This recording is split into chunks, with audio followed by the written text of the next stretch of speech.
Not here. We're not leaving the car here. Will you calm down, please? I'm gonna give the guy a favor to watch me. Look at it.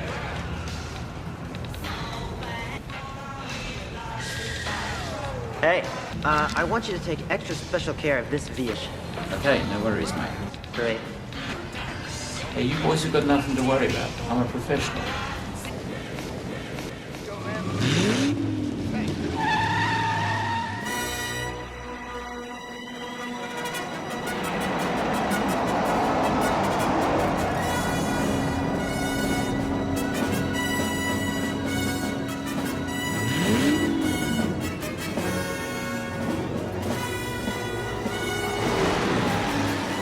Stu.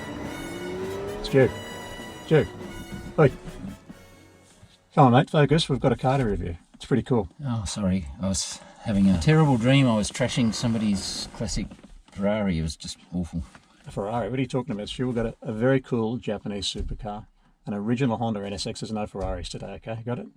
Focus. Got it.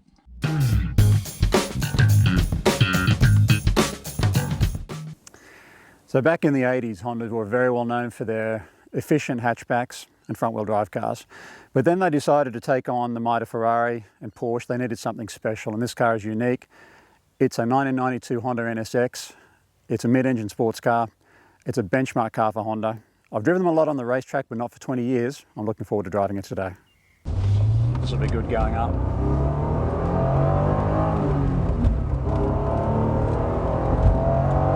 I'm going to hear it. Just turn it in, look right through the corner, back on the throttle.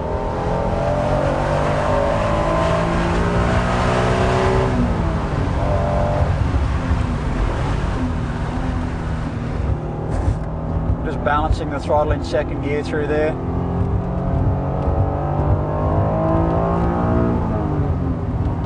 I'm slowly getting used to how close you cut it to the stone walls. I'm not alarmed. I'm just getting used to it, okay? Because when I'm reading my rally notes, I'm never looking at that stuff. I'm looking to the distance and calling the notes. But when I'm with you, I go, jeepers. That was close. How good is this car in terms of balance and grip? Well, people talk a lot about the characteristics of a mid-engine car, lift-off oversteer and understeer. I mean, if you compare this to a 348 Ferrari at the time or a 964 Porsche, this is just streets ahead in terms of ability and cornering, G's that you can generate. It is just so much better in every aspect. The story is Soichiro Honda, who is the supreme advisor. It's a term they don't use outside of dictatorships, but at Honda he was the head honcho and he ruled by decree. He said, we've done so well in Formula One, we make great little hatchbacks, why don't we make a supercar that's got to be as fast as anything from Europe, go around the corners as fast, but be an everyday car that anyone can drive and be comfortable on the freeway as well, and no compromise. And we're going to make it all aluminium, and everyone went, you're crazy. But he did it. So I actually did the launch on the NSX sort of Series 2, 95. It was probably one of the highlights of my career, doing vehicle launches and driver training events, working with Jack Brabham at the time. And spending a lot of time with Jack, as he had a very long history with Honda as well. It was highly regarded by Honda and personal friends of the founder. And yeah, it was great to be able to launch the NSX with him, driving it on racetracks in Australia with him, and learning some of the stories from Jack at the time. Some of the technology in this car is just outstanding, particularly for the era. And I think it really reflects what Honda were doing at the time in Formula One with their engine technology. They were right on top of the world. That's right. Producing the best engines in the world for motorsport, for Formula One. The MPE 4/5 was out at the time. Yep, winning world championships, winning constructors championships with McLaren. A lot of that DNA is in this car, you can feel that. Yeah. So what have we got? We got mid-engine, mid-rear engine, 3-litre, V6, Yep. twin overhead cams, with V-Tec. With V-Tec. So one of the very first cars to have V-Tec, I believe one of their Integras had it just prior to this. If we can put V-Tec in our Integra, why can't we put it in our flagship car? And they said, well, it actually doesn't fit because there isn't room. And they said, well, what can you do? And they said, okay, so they leaned the engine over 5 degrees and made it fit. So what were its competitors at the time? I suppose it was the Ferrari 328. Well, 328 348 really. This car, I'll be honest, even though I'm a massive Ferrari fan, this car is vastly superior to a 348 Ferrari. And, you know, dare I say it, I think it's superior to a 964 Porsche as well. You know, Motor Trend magazine, when this came out, said it is the best sports car the world has ever produced, any time, any place, any price. So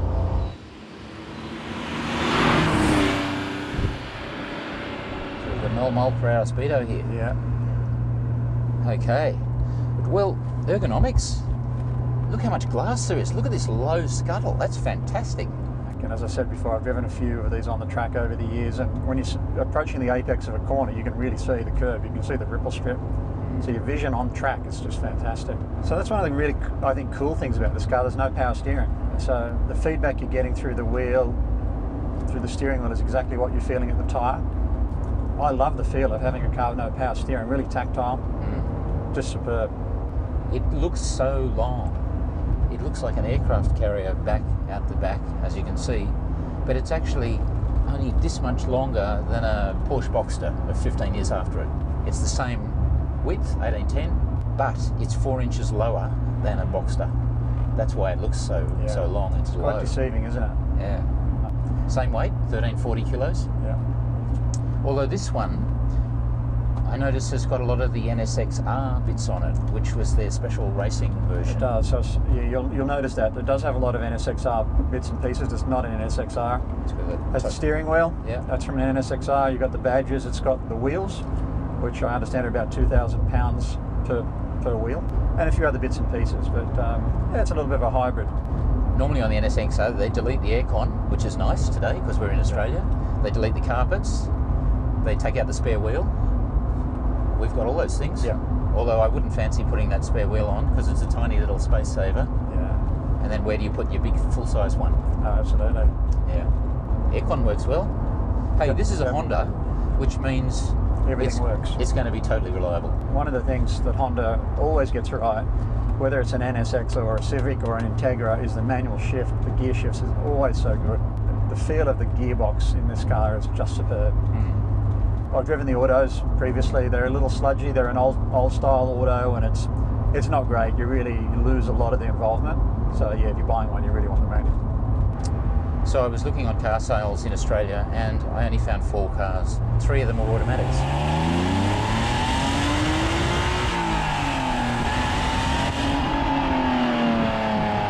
So this broke new ground in so many ways. It's the first all aluminium car, semi-monocoque. Now a lot's made about the fact that Senna drove it and around Suzuka, which is a circuit you know very well.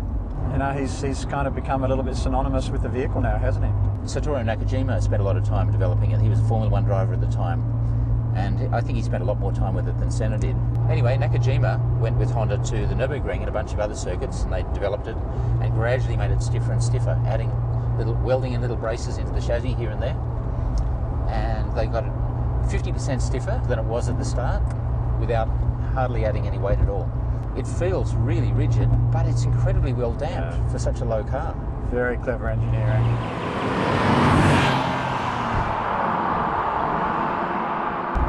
So it's nice and quiet, this car. I love the way it leaves all the sound behind. It is quiet, isn't it? Yeah. And it kind of stays quiet until you...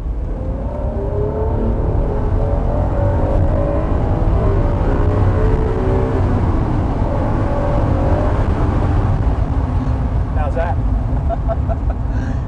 You're exploring the limits of grip there as well, mate. Yeah, I think we had a little bit of power and grip there. I mean, that was around a nice little bend. Actually, we just touched 8,000 revs then.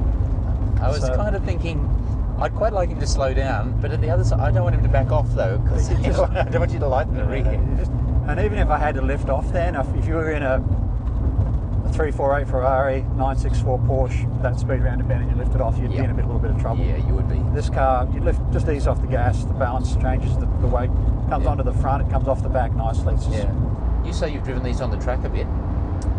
What would you say is the single best thing about them as a track car?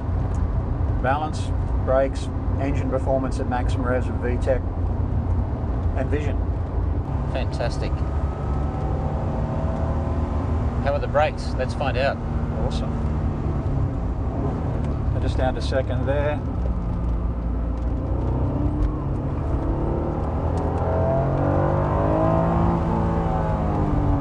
Boy, it generates some G's. Does, doesn't it?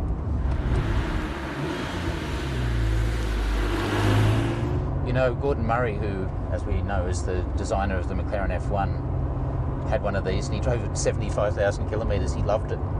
And I can see why he'd like it. It's very consistent with the way he builds cars. No power steering, mid-rear engine, normally aspirated, lightweight, driver's car, all alley. It's very much like a baby McLaren F1. Into this car, I believe they never made any money on any of these cars. I think they lost money on each and every one. I guess the cred that spread across the Honda brand and the Honda market at the time, it was a really valuable car for them in that regard. They did make 15,000 of them over 15 years. Yeah. But only less than 500 NSX-Rs. So we're lucky to have a sort of hybrid NSX-R here outside of Japan. Yeah. No one else has really gone to this level either. I think it's a really unique car. You're not going to build a monocoque like this out of aluminium. If you were going to build one of these now, you'd build a carbon fibre tub, wouldn't you? The lack of LCD screens in this car is refreshing. I love the old-fashioned console with buttons. You want to tune the radio, you turn the knob and you find your radio station and then you save it as a preset. That's right. It's everything cool. Falls where it should be. Cigar lighter. It's been used once. Everything works perfectly. The dash layout is just sensational. It's very old school. You know, they handpicked 200 employees, the best of their elite employees, and they hand assembled every one of these cars. Even the bead welds were done by hand, which is unusual for Japan, which loves its robots. Yeah. So they hand built it, and then they drove everyone 12 kilometres on the Jashigi test track just to make sure it was right. So that's pretty cool, isn't it? The quality is just exceptional. Absolutely outstanding, and it's kind of cool to know that your car was driven on a test track by a test driver, isn't it? The canopy on top, it's like an F-16 fighter jet, and that's quite intentional. If you look at, here's a coloured car, here's a red car, and now look at this F-16, you see what we mean? So that's a very distinctive feature, along with the long tail on the back. You know what this car reminds me a little bit of? It reminds me of a Formula 3 car. A little bit underpowered, overgripped. You can really throw it through the corners at big speed because you know the car's going to hang on. You don't need a lot of throttle control, just keep the gas nailed. Although they did have a reputation for a sudden rear end when it let go. That's not your experience, or not really? No, not if you're driving them properly. They're actually pretty good. Lift off oversteer. I mean, if you just lift off gently, they're actually very smooth. They don't do anything particularly nastily. Weight distribution is unusual. It's the same as the MP4 Formula 1 car. It's 42 front, 58 rear, so it's got a real rear bias.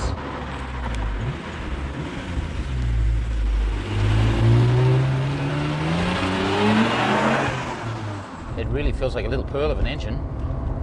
3 litre, 24 valve, double overhead cams with V-Tec and a variable intake manifold. It had the whole lot, everything they could muster. It feels like, to me, probably a bit over 300 horsepower, I would have thought. It's only rated at 270 horsepower, 201 kilowatt, at 8,000 RPM. So it's a free revving little monster, isn't it? 270.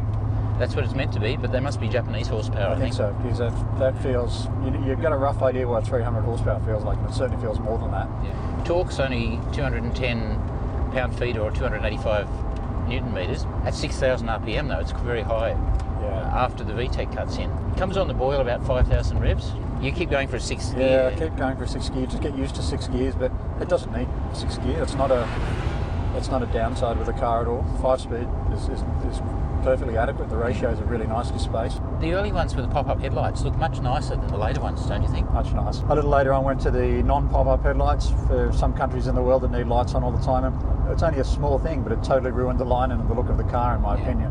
For a car that's so low to the ground, you wouldn't expect it to be so well damped. There's not a single creak or groan in this car. It feels very, very rigid. I love the way they feel. You're not really a Jap car guy either. Well, I kind of am. You know, I mean, I really like them. I do appreciate them. The Skyline, the GTRs, they're amazing. I did a launch on the current Nismo GTR earlier this year, and it's an amazing car. Do I really like them? Do I want one? Probably not. Supra is kind of the same, but this NSX, for me, is just a sensational car. It's unique, something really different. You can feel the back of the car so planted. Lift off the throttle, it just turns in beautifully. So balancing that throttle through the corners really is an easy thing to do, and the car just inspires a lot of confidence.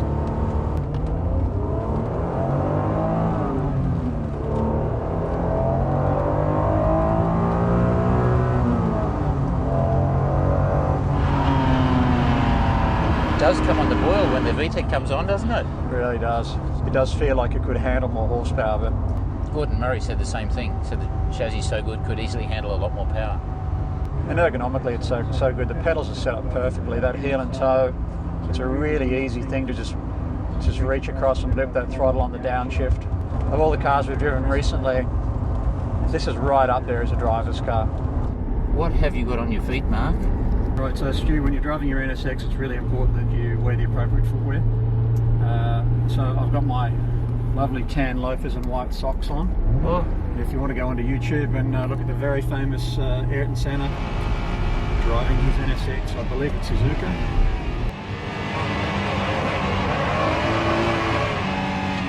I see his amazing throttle technique with footwear similar to this. okay. So let's give it our rating based on our experiences today. Performance.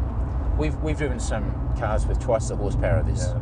It's let down a little bit. It would be nice to have another 100 horsepower. You can't just base it on horsepower, can you? You have to look at the performance of the car as a whole. And I just rate this so highly in terms of performance. I think it's like a 4.7 on performance. Price-wise, well, it's another one of these ones. If you've got one, well, congratulations. But if you haven't got one, it's going to be pretty hard to buy one. You've missed the boat. 2.5? Yeah, I hate to say it. Yeah. Practicality? Practicality. Oh, You can get a set of golf clubs in the back there. As we opened the boot before, the room is reasonable. 2 seats, of course. Two seats, nothing in the front. I think it's Yeah. not too bad. The lack of power steering, doing a U-turn, parking it. I wouldn't like to have to parallel park this car. I think it would be a bit of a nightmare. 3.5? I'd say 3.5, yeah, for sure. Presentation. If you walked into a Honda dealership now and didn't know what this car was, it was sitting on the floor, you would say it was a new car. If you compare this to a current Civic Type R, they couldn't be more different. Yeah. It's got fangles and bingles and dongles and stuff, and this doesn't. This is just long and sleek. Presentation-wise, I'm afraid that doesn't do it for me. This does. I'm Okay. going 4.5. Yeah, I was going to say 4.5. I think you're right, Stu. Definitely. Personality, does it talk to you? Yeah, I think it does. It gives you a lot of feedback. From a driver's point of view, I think this car's got a lot of personality. It handles superbly, it brakes superbly, the weight of the steering, nicely cambered corners, the steering weight is just sensational. I'm going to go 4.5 with personality. So there's the point score, as you can see, everybody. Wow, check that out. That's a good point score, Stu. That's right up there. Yeah, it's right up there. Thanks, Peter, for trusting us with the NSX today. We've really enjoyed driving it. It's a fabulous car, so thank you. I think we liked it. We love it.